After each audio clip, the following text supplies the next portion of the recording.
नागार्जुन का नाम तुमने अवश्य सुना होगा। वे प्राचीन भारत के नामी रसायन शास्त्री थे। अपनी प्रयोगशाला में वे दिन रात काम किया करते थे। उन्होंने अनेक असाध्य रोगों की दवाएं तैयार कर ली थीं। उनका नाम दूर दूर तक फैल गया था। एक बार नागार्जुन ने राजा से कहा, महाराज, काम बहुत है, संभल नहीं रहा, कोई सहायक चाहिए। ठीक है, कल हम आपके पास 2 योग्य नौजवानों को भेजेंगे, किसी को भी चुन लीजिएगा। अगले दिन सुबह सुबह 2 नौजवान आकर नागार्जुन के दरवाजे पर खड़े हो गए। नागार्जुन ने उन्हें आदर के साथ बैठाया और पूछा कि कौन कितना पढ़ा लिखा है। दोनों एक जैसे पढ़े लिखे थे। उनकी अन्य योग्यताएं भी एक जैसी थी। नागार्जुन चक्कर में पड़ गए कि किसे रखें और किसे जाने दें। आखिर उन्होंने दोनों को एक एक पदार्थ देते हुए कहा, ये क्या है मैं नहीं बताऊंगा, इसे खुद पहचानो और इसका कोई भी एक रसायन अपनी इच्छा अनुसार बना कर लाओ। फिर मैं सोचूंगा कि किसे अपना सहायक बनाऊं। मैं परसों शाम तुम दोनों की राह देखूंगा। और सुनो, अभी घर जाने से पहले पूरे राजमार्ग को पार करना। क्यों आज्ञा? युवकों को आश्चर्य तो हुआ कि राजमार्ग को पार करने के लिए आचार्य क्यों कह रहे हैं, मगर उन्होंने कोई पूछताछ नहीं की। आचार्य के पांव छूकर वे विदा हो गए। तीसरे दिन शाम होते ही दोनों आ पहुंचे। एक का चेहरा चमक रहा था और दूसरे का बुझा हुआ। नागार्जुन ने पहले उसी से पूछा, तुम उदास क्यों हो भाई? आचार्य जी, मैं आपका अपराधी हूँ। आपके दिए पदार्थ को मैंने तुरंत पहचान लिया था, किंतु उसका कोई भी रसायन मैं तैयार नहीं कर सका। ये सुनकर पहले युवक ने तपाक से कहा, आचार्य जी, मैंने रसायन तैयार कर लिया है। नागार्जुन ने पहले युवक के बनाए रसायन की जांच की, गुण दोष पूछे। युवक ने सभी उत्तर सही दिए। दूसरा युवक तो नजरें तक नहीं उठा पा रहा था। नागार्जुन ने उससे फिर पूछा, तुम रसायन क्यों नहीं बना पाए? दूसरे युवक ने उत्तर दिया, आपकी आज्ञा अनुसार मैं राजमार्ग से गुजर रहा था। अचानक देखता हूँ कि पेड़ के नीचे एक बीमार आदमी पड़ा है। कोई उसे पानी के लिए भी नहीं पूछ रहा है। मेरा दिल पसीज गया। मैं उठाकर उसे अपने घर ले गया।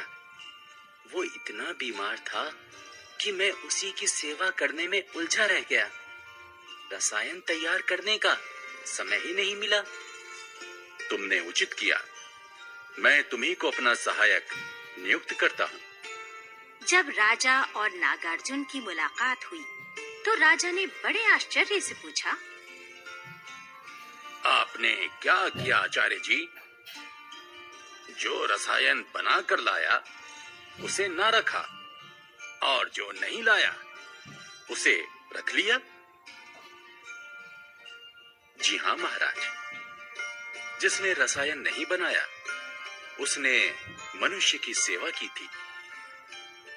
दोनों नौजवान एक ही राजमार्ग से निकले थे, लेकिन एक सेवा करने के लिए रुक गया और दूसरा ना रुका। मुझे पहले से ही मालूम था कि राजमार्ग के किनारे पेड़ के नीचे एक बीमार आदमी पड़ा है। मैं खुद जाकर उसे अपने यहाँ लाने की सोच रहा था। तभी ये नौजवान आ गए और मैंने उनकी परख कर ली। यंत्र की तरह रसायन बनाने वाला नौजवान मेरे काम का नहीं था। जिसने मानव की तरह मानव की सेवा की, वही मेरे काम का है। जो सेवा नहीं कर सकता, वो चिकित्सा कैसे करेगा? ठीक कहा आपने आचार्य जी।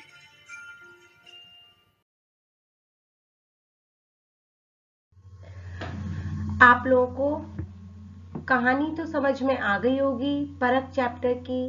चलिए अब हम इसके अभ्यास करते हैं, अभ्यास कार्य करते हैं पाठ्य पुस्तक से। पाठ से प्रश्नों के उत्तर लिखिए। प्रश्न 1, नागार्जुन कौन थे? उन्होंने राजा से क्या कहा? उत्तर, नागार्जुन एक रसायन शास्त्री थे। उन्होंने राजा से कहा कि मुझे एक सहायक चाहिए। प्रश्न 2, नागार्जुन ने युवकों से क्या करने के लिए कहा? उत्तर, नागार्जुन ने युवकों को एक एक पदार्थ देते हुए कहा कि इसे खुद पहचान कर अपनी इच्छा अनुसार एक एक रसायन तैयार करके लाओ। प्रश्न 3, दूसरा युवक रसायन क्यों नहीं बना पाया? उत्तर, दूसरा युवक राजमार्ग के किनारे पेड़ के नीचे पड़े बीमार आदमी को घर उठा लाया। उसकी सेवा में व्यस्त रहने के कारण वह रसायन बना नहीं पाया। प्रश्न 4, नागार्जुन ने दूसरे युवक को अपना सहायक क्यों बनाया? उत्तर, दूसरे युवक ने मानव धर्म अपनाते हुए मानव सेवा की थी, इसलिए नागार्जुन ने उसे अपना सहायक बनाया। ख, प्रश्नों के सही उत्तर के सामने सही का निशान लगाइए। प्रश्न 1, नागार्जुन कौन थे? इसका सही उत्तर है दूसरा, रसायन शास्त्री। प्रश्न 2, दोनों नौजवान कैसे थे? इसका सही उत्तर है एक जैसे पढ़े लिखे। प्रश्न 3, युवकों ने विदा होने से पहले क्या किया? इसका सही उत्तर है आचार्य के पांव छुए। प्रश्न 4, नागार्जुन ने किस युवक को अपना सहायक चुना? इसका सही उत्तर है जिसने रसायन नहीं बनाया। ग, वाक्यों के सामने सही या गलत का निशान लगाइए। प्रश्न 1, राजा ने नागार्जुन के पास 3 नवयुवक भेजे, गलत। 2, नागार्जुन ने दोनों नवयुवकों को एक एक पदार्थ देकर उनका कोई रसायन बनाकर लाने के लिए कहा, सही। प्रश्न 3, आचार्य ने उनसे राजमार्ग को पार करने से मना कर दिया, गलत। 4, दोनों युवक उस राजमार्ग से गुजरे थे, सही। 5वां, दोनों नवयुवक रसायन नहीं बना पाए, गलत। शब्द कौशल देखते हैं। क, बच्चों आप जानते हैं कि किसी शब्द को अनेक नामों से भी जाना जाता है, जैसे धरती को पृथ्वी, धरा, भू, भूमि, वसुधा भी कहते हैं। इस प्रकार धरा, पृथ्वी शब्द धरती के पर्यायवाची शब्द हुए। दिए गए शब्दों के आपको 2-2 पर्यायवाची लिखने हैं। आदमी, आदमी का पर्यायवाची मनुष्य, इंसान।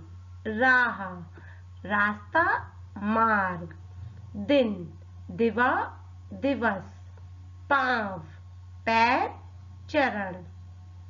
ख, आप जानते हैं कि कुछ शब्द दूसरे शब्दों के साथ मिलकर और नया शब्द अर्थ लिखिए।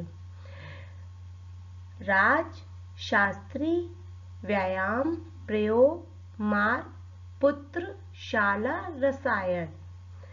नया शब्द और अर्थ भी बनाना है। पहला हो रखा है राजधन मार्ग से राजमार्ग, अर्थ मुख्य रास्ता।